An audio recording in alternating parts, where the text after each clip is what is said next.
And since the Democratic Party is a party of inclusion and expansion, that's all the good. But the thing that matters now is who will make the best future for you. That is the issue. And I want to tell you, I think there are several reasons why Hillary would make the best future for you. First, I think she is by far the best to turn this economy around because she knows the most, has the most experience, and has the best ideas. And I'm going to just give you some examples. First of all, most Americans experience this economy as flat wages and high costs. Would you agree with that? But you can't get wages up unless you produce more jobs. In the 1990s, when you gave me the honor of serving, we had 22.7 million new jobs. And in this comparable period, our economy has only produced 5 million new jobs. In a country that's even bigger, which should explain to you why in the 1990s we had a 60% reduction in welfare rolls and almost 8 million people worked their way from poverty up into the middle class. And in this decade, 5 million people have fallen from the middle class back into poverty. Most of them while they were working full time. And that explains your issue, which is, in the 1990s, after inflation, median family income rose $7,500 a year across all regions and all races in America. But in this decade, after inflation, median family income is $1,000 lower today than it was the day I left office. While the cost of health care has doubled, college up 75%, energy bills up $2,000 until this year. This year alone, the average family will have a $450 increase in gasoline and a $250 increase in their food bills because of energy. And if you drive further or have more to feed, the numbers will be higher. That's where we are. So the first thing we got to do is to create more jobs in America. If you don't have more jobs, and they're not everywhere, in every state, in the small towns and the rural areas, as well as the big cities and the suburbs, you cannot get incomes up. Incomes go up when the labor market tightens. So reason number one, you ought to vote for Hillary because she's got a plan that will clearly create 8 million good new jobs. 5 million from the only thing that is sustaining the countries in the world at our income level that are actually swelling their middle classes. You know what they're all doing and we're not? They have all made a serious commitment to more energy independence through clean energy and energy efficiency, and it creates jobs everywhere in the country. Think about Newcastle.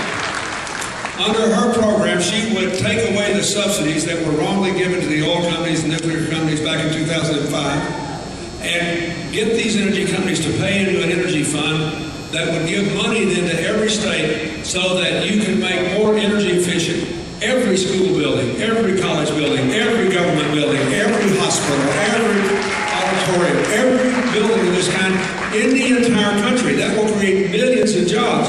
Now, folks, I do this work now in my non-political life with my foundation. I work all over America and on 6 continents, proving that you can create jobs by reducing global warming and promoting energy independence. I don't go anywhere that we don't do it.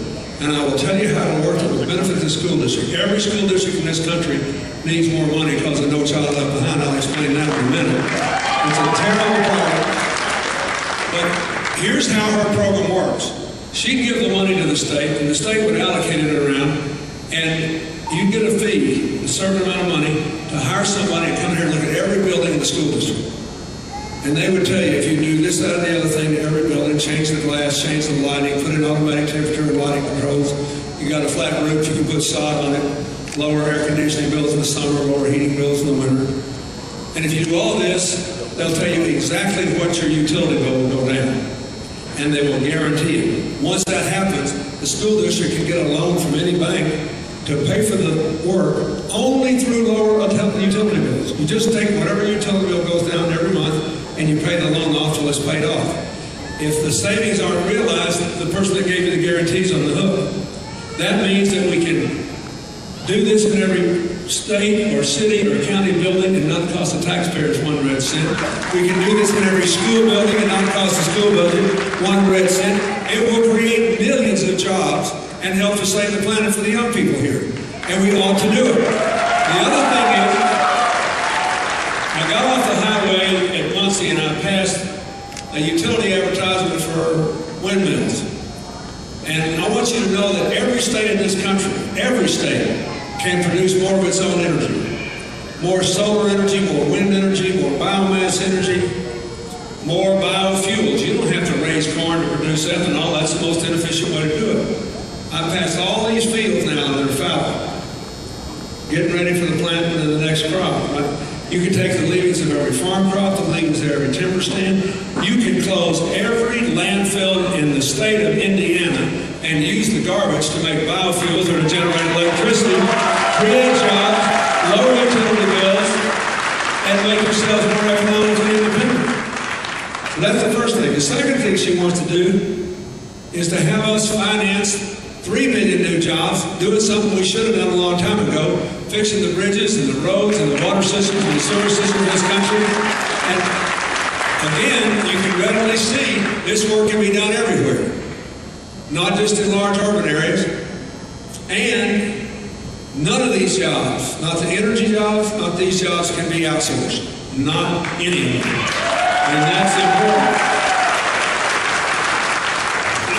Let me just give you one or two other examples. One of the reasons Hillary won in Ohio, where she was outspent 2-1 on television. One of the reasons she won by 10 points in Pennsylvania, where she was outspent by $8 million on television, and she won anyway, is because people like you realize that they can get good jobs out of growing their own energy. And I'll give you one example. Ohio has a plant that produces more solar panels than any other single plant in America. And so it was all over the news. We were there. They're fixing to open a second plant. Not in America, or Mexico, or China, in Germany, where the costs are higher. Why are they doing that? Because Germany, with 1/5 our land mass, 1/3 our population, actually less, where the sun doesn't shine as much, generates more electricity from solar power than we do. And you know why? Because their government invests in their people's jobs and energy independence and things that will grow in the future instead of yesterday's outdated interest groups. We can do that here. Those people wanted those jobs in Ohio. You should want them in Indiana. And we can do it everywhere. So that's the first thing, jobs. The second thing I want to say about jobs is this. She has a serious commitment to bringing manufacturing back to America in a big-time way. Let me just say this. She is the co-chairman of the Senate's bipartisan manufacturing caucus. Don't you let anybody tell you that this loss of manufacturing jobs we've had the last 7 years is permanent. We can bring manufacturing back. But the federal government has got to invest in making the materials that will be used in sophisticated manufacturing in the 21st century, using recycled materials, using lighter materials, using more energy-efficient materials. Look, these jobs in manufacturing in the future are not necessarily going to go to the lowest cost countries, they're going to go to the highest productivity countries. We can get these jobs back.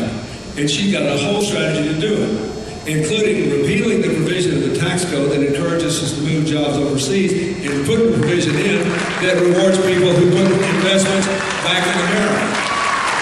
And one good place to start, and she's running out on this, you may have seen, is by strongly supporting Senator Evan Bayh's efforts to keep defense manufacturing jobs in America and not outsource the national security of the United States.